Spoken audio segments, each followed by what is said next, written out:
Rain filtered through the moss-draped canopy in cold, persistent needles, turning the ridge into a slick ribbon of stone and earth. The sniper lay perfectly still upon it, his body merging with the soaked vegetation, every movement controlled, every breath shaped into silence. Beside him, his spotter adjusted the focus on his rangefinder, the lens briefly catching a glint of distant lightning before the fog swallowed everything again. They had been in position for 3 hours, but neither man showed signs of impatience. Waiting was part of the craft, as essential as the rifle resting on its bipod. The sniper, Callum, shifted his cheek slightly against the stock, feeling the familiar pressure settle along his jaw. The rifle anchored him, not merely as a weapon, but as an extension of his will. He favored its simplicity, a precisely machined barrel, a suppressor that drank sound, a scope calibrated for wind and humidity. There was no glowing ammunition reservoir, no energy coils warming with charge, just metal, powder, and discipline. In a galaxy dominated by sophisticated energy weapons, he preferred a tool that left almost no trace and drew no attention until the moment it mattered. His spotter, Rios, kept his eyes on the distant tree line. Movement at 200 meters downhill, he whispered, voice steady despite the shiver running faintly through him. The wet cold always seeped deeper into Rios than it did into Callum. 3 figures. Armor's the same as the last patrol. Callum didn't need the confirmation, but he appreciated it. Rios had instincts that sharpened Callum's own. Keth officers don't travel in threes, Callum murmured. That's a scouting group. Rios swiped condensation from his lens. Then they're getting curious. We've been hitting their supply crawlers for 2 days. Curious was too gentle a word. The Keth Dominion didn't like variables, and humans, unmapped, unconventional, and few in number, were becoming a problem they could no longer ignore. Callum didn't relish the attention, but he knew drawing it was the mission's purpose. Disrupt, confuse, slow the advance until the civilian science outpost could evacuate. He adjusted the magnification and watched the trio through sheets of mist. Their armor pulsed with faint lines of shifting blue, reacting to environmental readings. The Keth relied on analytics the way humans relied on instinct. If the numbers didn't warn them of danger, they assumed none existed. Callum centered his crosshairs on the one holding a scanning baton that hummed softly against the rain. The figure paused, rotating the device as if listening to its data feed. If the scan registered anomalies, they'd bring more troops. If it didn't, the patrol would move deeper toward the outpost. Rios whispered, "Call it." Callum listened to the rain, the wind, the faint crackle of distant thunder. Timing mattered. A shot in heavy rainfall was absorbed by the storm. A shot too early or too late risked echoes. The suppressor would mute the rifle's voice, but not erase every trace. He exhaled slowly, reducing himself to intention alone. On the baton holder, he breathed. Rios shifted slightly, confirming distance and drift. 198 meters. Wind negligible. Callum squeezed. The suppressed shot was more a physical sensation than a sound, a faint pressure against his shoulder. Through the scope, he watched the figure collapse silently, armor flickering irregularly as the scanning device slipped from lifeless fingers.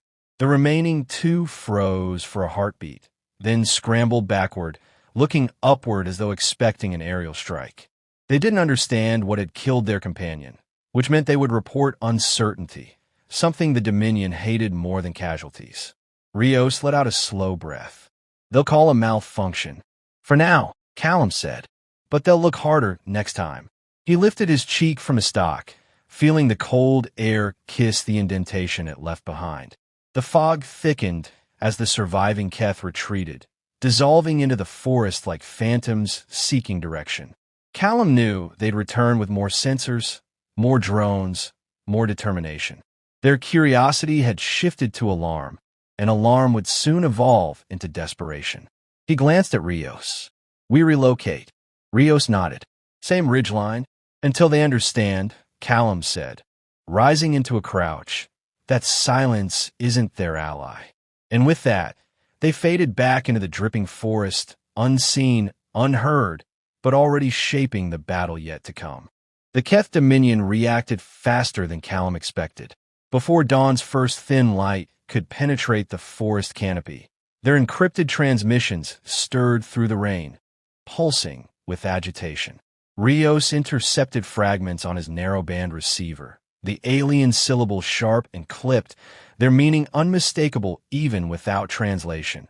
Confusion, urgency, recalibration. The death of the scanner operator had unsettled them in ways Callum found both predictable and useful.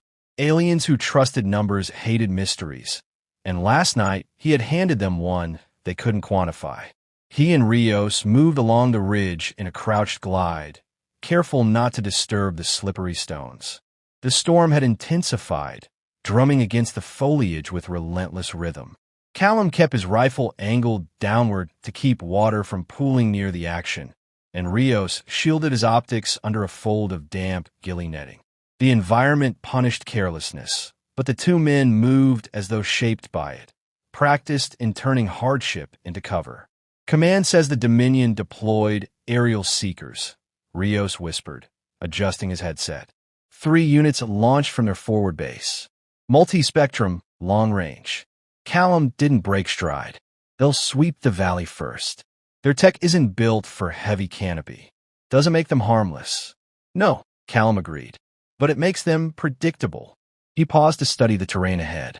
The ridge narrowed, then dipped into a saddle where moss-covered boulders formed natural blinds. It offered a vantage point, tight angles, and enough backscatter from the storm to confuse sensors. More importantly, it provided an opportunity to observe the Dominion's evolving response.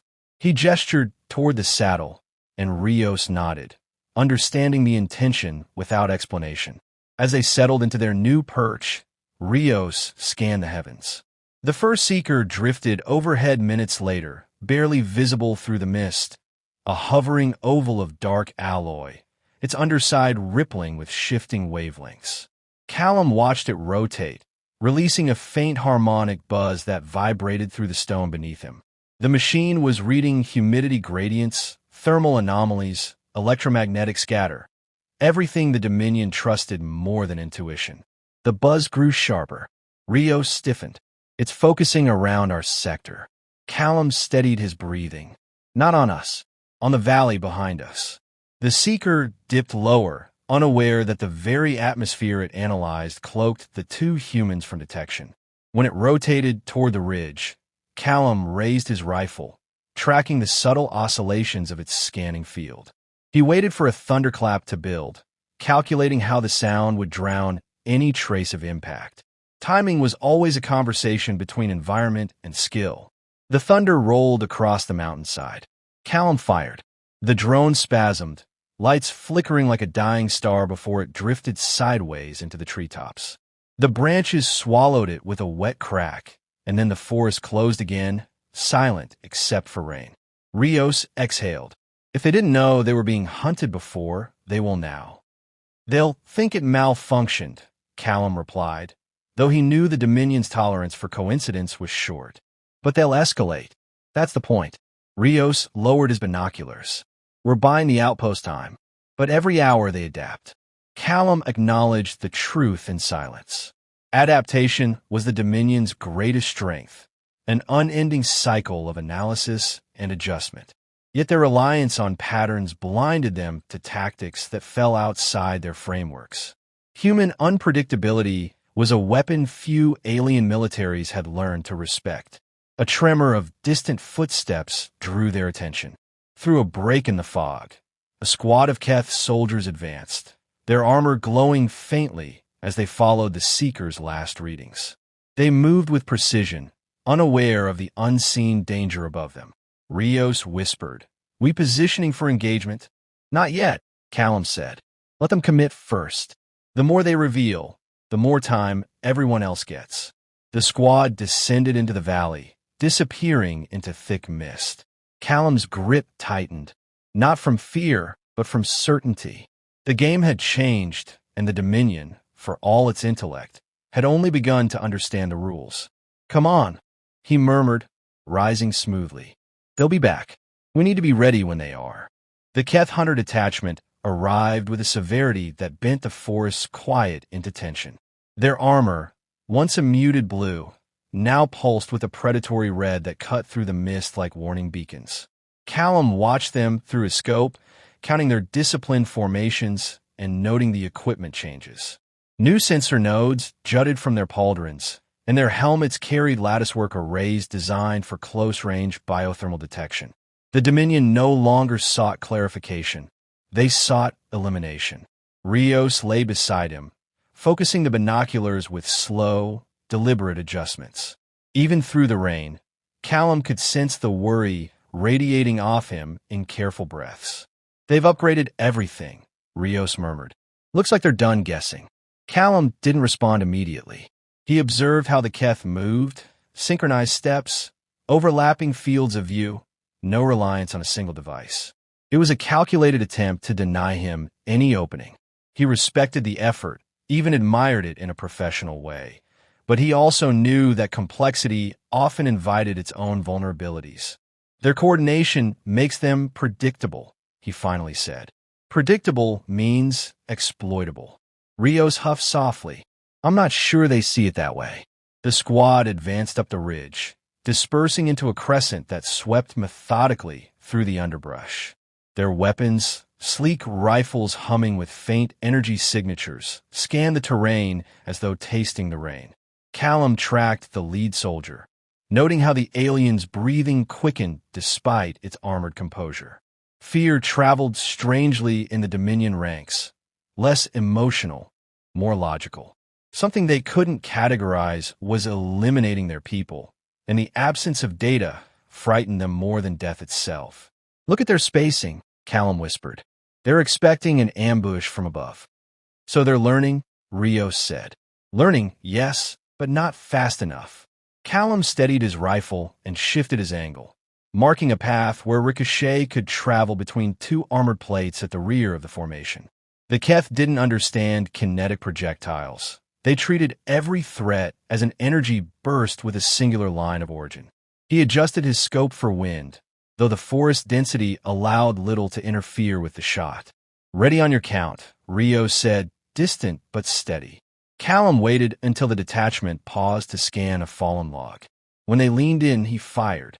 The round kissed the edge of a stone, deflected at the perfect angle, and struck the trailing soldier beneath the arm joint. The alien collapsed instantly, armor flickering as its systems scrambled to comprehend the trauma. The formation shattered. Those nearest froze. Those farther back scanned frantically for the source of the hit. One pointed toward the trees, another toward the ridge, none agreeing. Their confusion pleased Callum more than the successful shot. Uncertainty was corrosive, and once seated, it grew faster than any tactical adaptation. Rio swallowed. "They're panicking." "Not enough yet," Callum replied. Another soldier knelt by the fallen one, running a scanner over the entry wound. The device chirped in dissonant patterns, and Callum imagined the alien trying to interpret data that contradicted its training. A weapon with no heat trace, no energy discharge, no residual radiation, no beam signature, just silence and impact. The Dominion classified adversaries by technological markers. Without one, humans became something else entirely. Something unchartable. The squad's comms spiked abruptly, static weaving through the rain as urgent signals overlapped. Callum recognized the pattern from earlier intercepts. Re-evaluation protocol, priority threat categorization. They were assigning him a designation. Rios tilted his head. "They're calling you something. I can't translate it, but it repeats after casualty reports." Callum didn't ask what it meant. The tone alone told him enough. Legends often began with fear, and fear distorted perception faster than any battlefield tactic. He shifted positions to avoid pattern detection as the squad retreated in disarray, dragging their fallen comrade through the mud. "That's twice they pulled back," Rios said. "Third time won't be the same." "No," Callum agreed, tightening his pack straps. "Next time, they'll come prepared for a ghost." Rios slid behind him as they began moving again, their silhouettes absorbing into the rain. The forest swallowed the remnants of the alien comm chatter, leaving only the rhythm of water and the lingering tension of a threat half understood and growing.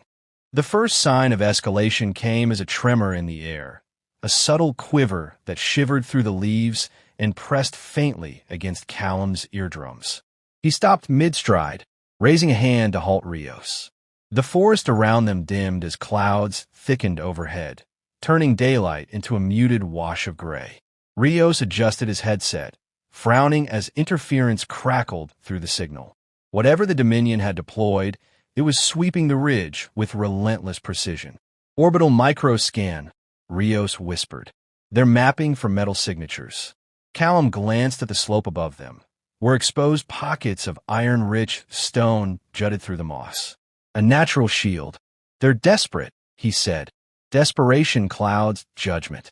Still, the scan complicated their retreat. The Dominion was narrowing the search radius, pushing the humans toward an edge with little room to maneuver. Callum led them toward the iron deposit, using the mineral saturation to distort the scan's return pattern. The hum grew louder as the grid passed overhead, its rhythmic pulse echoing like a synthetic heartbeat through the valley. They won't trust the data for long, Rios warned, keeping his voice low. They'll send a commander to verify. They will, Callum agreed, unslinging his rifle and settling into a prone position beside a broken stump. And that's when we end this. Rios hesitated, studying him with a measured gaze. You're targeting their command structure. It's the only way to stop them pushing toward the outpost. Callum softened his tone only slightly. We're outnumbered. Precision is all we have. The orbital grid faded as the Dominion committed to manual verification. Moments later, the unmistakable shimmer of a command skimmer materialized through the fog, sleek, angular, and hovering effortlessly above the undergrowth. Its pilot wore ornate armor etched with scarlet filaments that pulsed in steady rhythm, each glow tied to a command node. This was no mere officer. This was the architect of the hunt. Rios steadied his breathing. Range, 250 meters. Atmospheric distortion is heavy, but manageable. Callum aligned his sights, compensating for fog density and gravitational drift. The commander raised an arm, issuing directions to the squad below, unaware that the very act of giving orders exposed him. Callum centered the crosshairs on the narrow gap beneath the alien's throat plate. He inhaled, held, then released the shot with surgical calm. The commander jerked backward as the round pierced the armor seam. The skimmer wobbled, then descended erratically before crashing against a tree trunk in a blossom of sparks. The surrounding soldiers froze, their formation fracturing in an instant. Without command oversight, the hunt collapsed into chaos. Rios exhaled shakily. That'll by the outpost days. Then we use them, Callum said, rising. Time is our real ammunition. They began their descent toward the extraction point, but the Dominion's last act of resistance came unexpectedly. A stray plasma burst ripped through the air, striking Rios across the shoulder and spinning him to the ground. Callum dropped beside him, checking the wound.